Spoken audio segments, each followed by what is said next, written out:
నమస్తే, welcome to reflection news. ప్రతిపక్ష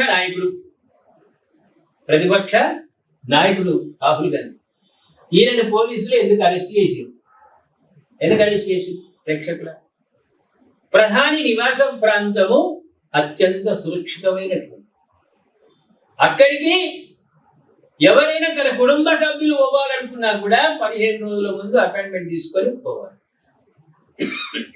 అంత భద్రత ఉంటుంది.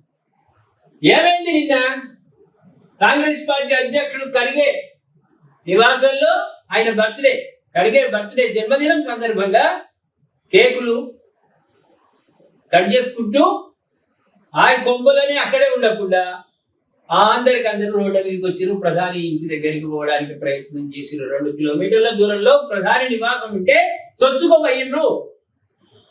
అది మంచిదేనా? మంచి పద్ధతేనా? నీకేమవసరము? కాక్రోచ్ బొద్దింక చేస్తున్నాయి, బొద్దింకనే అవుతుంది.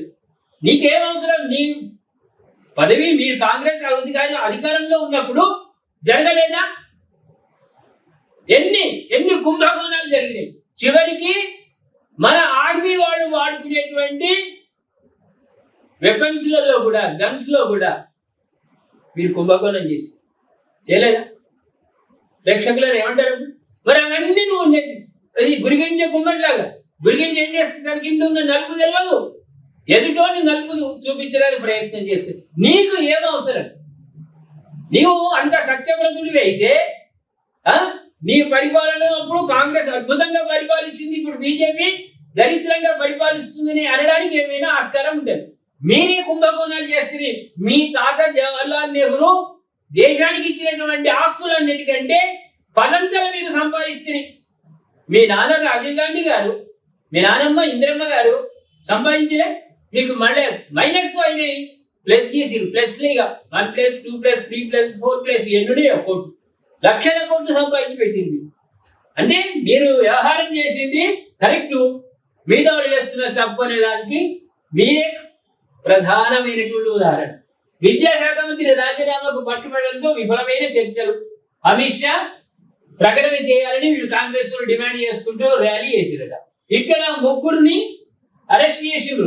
రాహుల్, ప్రియాంక, కేసీ వేణుగోపాల్, పవన్ ఖేరా వంటి సీనియర్ నేతల నేతృత్వంలో కాంగ్రెస్ ఎంపీలు ప్రధాని నివాసం వైపు పాదయాత్రగా బయలుదేరారు. అయితే వారిని పోలీసులు బారికేట్లతో అడ్డుకున్నారు. హఠాత్తుగా వీళ్ళు రావడం, పోలీసులు అలర్ట్ కావడం వల్ల అక్కడ ఇంటెలిజెన్స్ వైఫల్యం ఖచ్చితంగా కనిపిస్తున్నది. ప్రేక్షకులను ఇంటెలిజెన్స్ వైఫల్యం ఖచ్చితంగా కనిపిస్తున్నది. ఒకవేళ ఇంటెలిజెన్స్ వాళ్ళు సమాచారం ఇస్తే పెద్ద ఎత్తున ఫోర్స్ అక్కడ ఉండేది, ఆ ఇల్లు కూడా దాటనీయకపోదు. కానీ ఇంటెలిజెన్స్ వైఫల్యం చెందింది. ఇక్కడ 3 మాత్రమే అరెస్ట్ అయ్యారు. వాళ్ళని జంతర్ మంతర్ వద్ద విద్యార్థులపై జరిగిన పోలీసుల దాడిపై విచారణ జరపాలని కాంగ్రెస్ డిమాండ్ చేసింది. ఇక్కడ ఎవరంటే ప్రియాంక గాంధీ, రాహుల్ గాంధీ, వాద్రా ఎవరు ప్రేక్షకులను? రైట్, మీరు చెప్పింది కరెక్ట్. అల్లుడు, సోనియమ్మ గారికి అల్లుడు. ఇక్కడ అల్లుడు, బిడ్డ, కొడుకు, వీరు 3 ఢిల్లీ పోలీసులు మంగళవారం అదుపులోకి తీసుకున్నారు.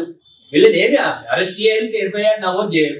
కొద్దిసేపు అల్లం టీ తాగుతావాను, కాఫీ తాగుతావా, టీ ఛాయ్ తాగుతావా అని అడిగి వాళ్ళకి కావాల్సిందే అందించి హాయిగా తిన్నాక మూతి దుడుచుకొని వాళ్ళ కొంపలలో పోతారు. దెబ్బలు పడేది, ఎఫ్ఐఆర్ నమోదు చేసుకునేది, కోర్టుల పంటి తిరిగేది సామాన్య కార్యకర్త.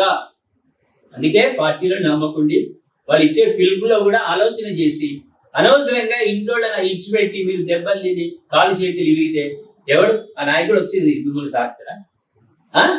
ఇంటోళ్ళకే కదా బాధ, అప్పులయ్యేది ఇంటోళ్ళకే కదా. అందుకు దయచేసి ఈ పిలుపులకు ఎక్కువ స్పందించకుండా. ఏమంటారు ప్రేక్షకుల? నేను అనే మాట, కాంగ్రెస్ పార్టీ అనాలోచిత నిర్ణయాల వల్ల కార్యకర్తలు ఇబ్బందులకు గురవుతున్నారు, అప్రతిష్ట పాలవుతోంది. ఖర్గే కూడా అప్రతిష్ట పాలన, మంచి నాయకుడే ఖర్గే. రాహుల్ గాంధీ ఆలోచన వేరే ఆయన ముందుకు నడుస్తున్నాడు, నవయువకుడిలాగా. ఆయన కూడా అప్రతిష్ట పాలవుతుంది. ఏమంటారు ప్రేక్షకుల? ఈ ఇష్యూ మీద దయచేసి కామెంట్ రూపంలో తెలియజేయండి.